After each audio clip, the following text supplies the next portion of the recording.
Cara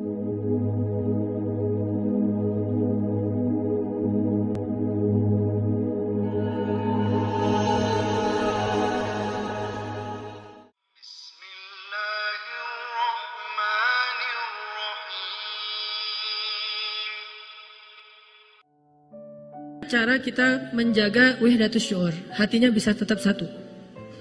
Gimana caranya kita membangun sebuah perasaan yang sama antara kita dengan saudara kita?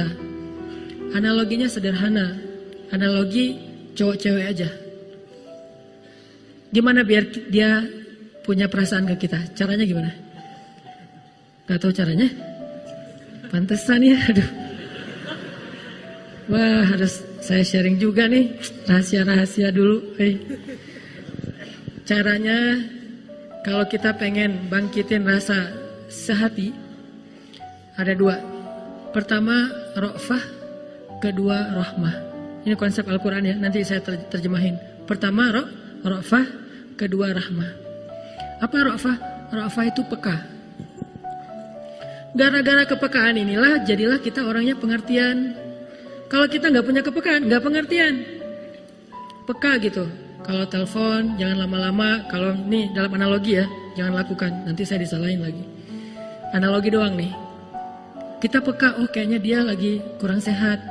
Langsung datang-datang bawa Panadol. Kayaknya dia masuk angin, datang bawa antangin. Peka. Oh dia romantis banget ya, orangnya peka banget, tahu banget saya lagi gimana. Kayak Nabi tuh peka banget sama Aisyah. Kalau Aisyah wajahnya udah humairah, kemerah-merahan, pasti Aisyah lagi malu. Sampai Nabi pekanya ke Aisyah, cara manggil aja Nabi peka. Aisyah lagi marah sama Aisyah lagi senang, itu beda manggilnya. Kalau Aisyah lagi senang, Aisyah tuh akan, kalau lagi senang tuh ngomongnya, wa Rabbi Muhammad, demi Tuhannya Muhammad. Kalau Aisyah lagi ngambek, Aisyah akan bilang, wa Rabbi Ibrahim, demi Tuhannya Ibrahim. Nabi tahu itu tuh. Makanya Aisyah pernah nanya, Nabi gitu. Kalau orang sekarang manggilnya Bibi gitu ya. Abi kalau sekarang mah ya. Terlalu soleh, Abi. Papa lah. Yang. Ujung-ujung. Tadi semuanya pencitraan nih yang benar nih. Yang kata Aisyah ke Rasulullah, yang kamu tahu nggak aku lagi kalau lagi ngambek atau lagi nggak ngambek? Tahu kata Nabi. Gimana taunya? Nih Aisyah lagi ngetes kepekaan Nabi. Kata Nabi, kamu tuh kalau lagi senang sama aku, kamu akan bilang wa Rabbi Muhammad, wa Rabbi Muhammad. Bisa artinya demi Tuhan Muhammad, bisa artinya alhamdulillah dalam bahasa yang lain. Tapi kalau kamu lagi ngambek, kamu akan bilang wa Rabbi Ibrahim. Kalau Aisyah udah ngomongin wa Rabbi Ibrahim, gak nyebut, padahal suaminya juga kan Nabi kan. Kayak kita, suami kita tuh misalnya, suami kita, istri kita. Bahaya. Bahaya Saya gak punya suami, semua punya istri. Tapi dia perempuan ya, bukan laki-laki. Nah, kalau istri kita, sebutlah istri kita tuh misalnya pinter masak. Dia punya kayak brand cake gitu atau apalah, punya masakan yang khas. Sebutlah misalnya istri kita tuh pinter masak dan punya warung Padang. Kalau kita lagi senang, kita akan bilang, ah ini kayak masakan mama nih. Gitu kan ya? Kalau kita lagi gak senang, kita bilang, wah kayak masakan ibu saya nih. Nah, orang yang peka kayak gitu tuh. Nah tinggal kita peka gak dengan saudara kita. Persaudaraan. Apa yang membuat dia bete, apa yang membuat dia gak nyaman, apa yang membuat dia tersinggung, apa yang membuat dia ilfil. Kepekaan, empati yang tinggi itulah yang menjaga persaudaraan. Sehingga ketika kita ngomong, ketika kita komen, ketika kita bertindak, ketika kita ngelakuin sesuatu, selalu berpikir dengan angle perasaan orang lain. Baik itu keluarga kita, tetangga kita, teman main kita, teman sekolah kita, beda sekolah, beda komunitas, apapun lah, bahkan beda agama sekalipun, kita jaga dari angle dia. Makanya Allah saking ngejaganya nih, Allah bilang, janganlah kalian mencela Tuhan-Tuhan mereka, sehingga mereka akan mencela Tuhan kalian tanpa mereka fahami. Beda agama kan? Yang satu muslim, yang satu non-muslim. Kita jaga, jangan sampai kita ngeledekin Tuhan mereka. Jangan sampai kita ngeledekin syariat mereka. Jangan sampai kita ngeledekin hal-hal yang sakral dalam persepsi mereka, dalam persepsi dan kepercayaan mereka. Ketika kita lakuin itu, nanti mereka pasti akan membalas, terjadilah perpecahan. Itu diajarkan di Al-Quran. Jangan kita ngeledekin Tuhan orang lain, nanti mereka akan balas ngeledekin Tuhan kita.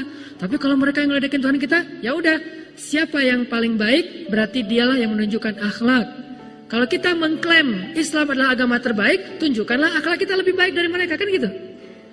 Jangan sampai kita mengklaim agama Islam itu agama terbaik, ternyata kita nggak bisa nunjukin akhlak kita lebih baik dari orang lain.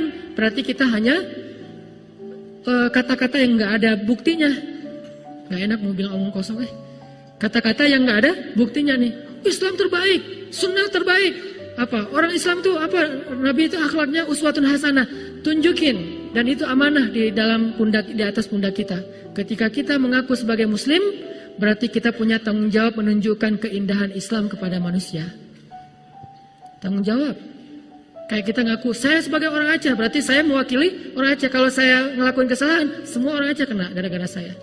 Saya orang Bandung, begitu saya ngelakuin kesalahan, ternyata orang Bandung gitu juga.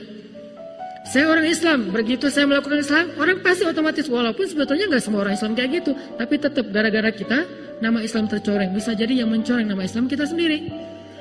Sehingga kita jadi kayak punya tanggung jawab, amanah, saya harus lebih baik nih. Supaya orang tahu, oh memang Islam itu keren. Itu buktinya, itu buktinya, itu buktinya. Gitu. Hijrah ngaji. Kita yang udah rajin ngaji, harusnya nunjukin bahwa akhlak kita lebih baik di depan orang tua daripada adik kakak kita yang belum ngaji. Sehingga orang akan mengatakan, benar emang ngaji itu bermanfaat. Ngaji itu emang baik, bagus, banyak kebaikannya. Buktinya si AA, buktinya si adik misalnya. Tapi kalau pas udah habis ngaji, semua disalah-salahin, neraka semua nih. Karena saya dulu pernah ngalamin masa gitu. Wah, neraka kamu. Apa, semua salah di mata saya. Cuma saya doang yang masuk surga nih. Semua orang masuk neraka, pulang ke rumah. Bapak, ini dosa besar nih. AA, manggilnya abang kalau orang Aceh. Abang saya itu tentara. Abang tahu nggak azab kubur kayak gimana? Ngomong-ngomong belum apa-apa udah ngomong azab kubur. Jahanam, berat belum basyiron udah nazir. Jadi ngelompat gitu. Dibalik harusnya basyiron. Baru naziron. Naziron juga ada waktunya. Nabi Nuh itu baru ngomong naziron setelah 950 tahun berdakwah. Baru naziron. Awalnya basyiron. Buktinya coba baca surat Nuh. Wahai kaumku, minta ampun kepada Allah, maka Allah mengampuni. Basyiron apa naziron? Basyiron, berita gembira. Niscaya Allah akan mengampuni satu. Lalu Allah akan memberikan kepada kalian harta. Basyiron atau naziron? Kebun, air, keturunan, semuanya basyiron.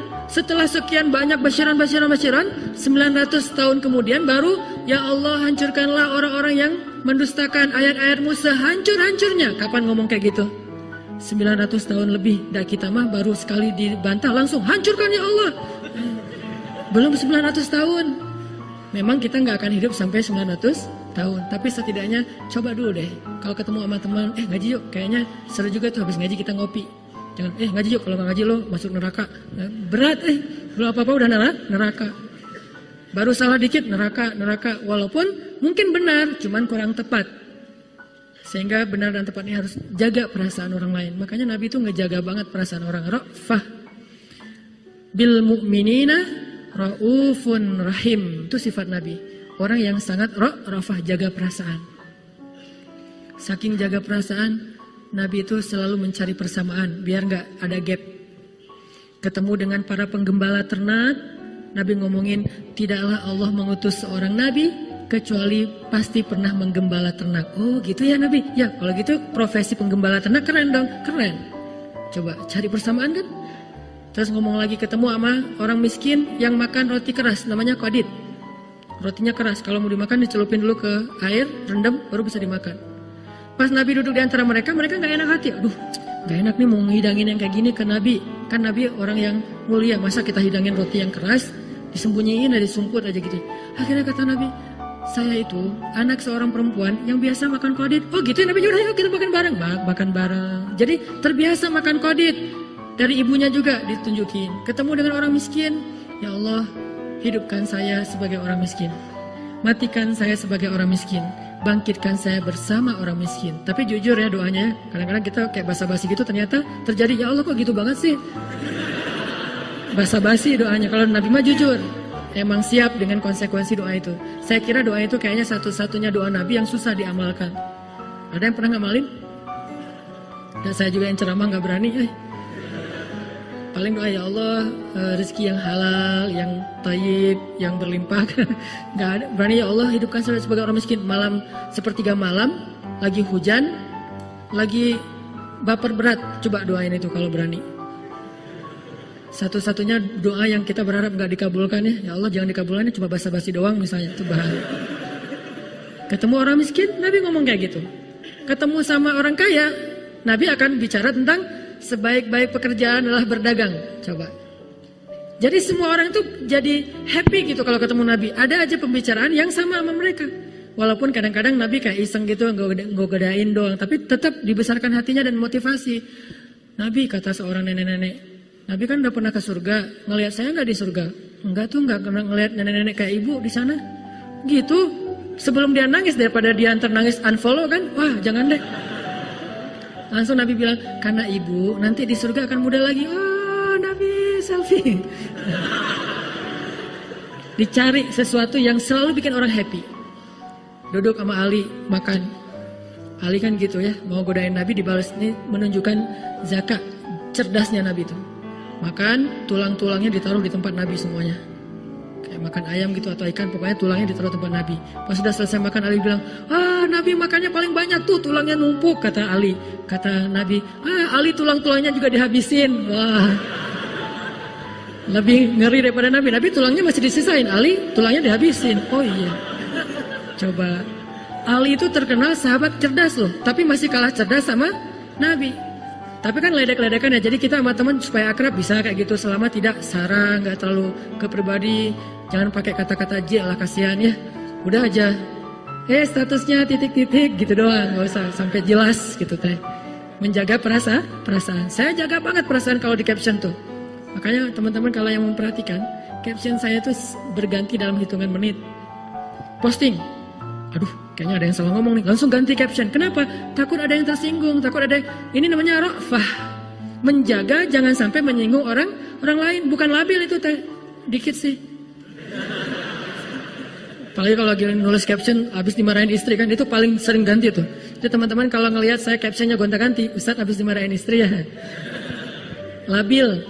Kenapa? Menjaga perasaan. Aduh kalau saya ngomong gini ntar gimana ya perasaan dia. Itu harusnya yang kita coba fokus.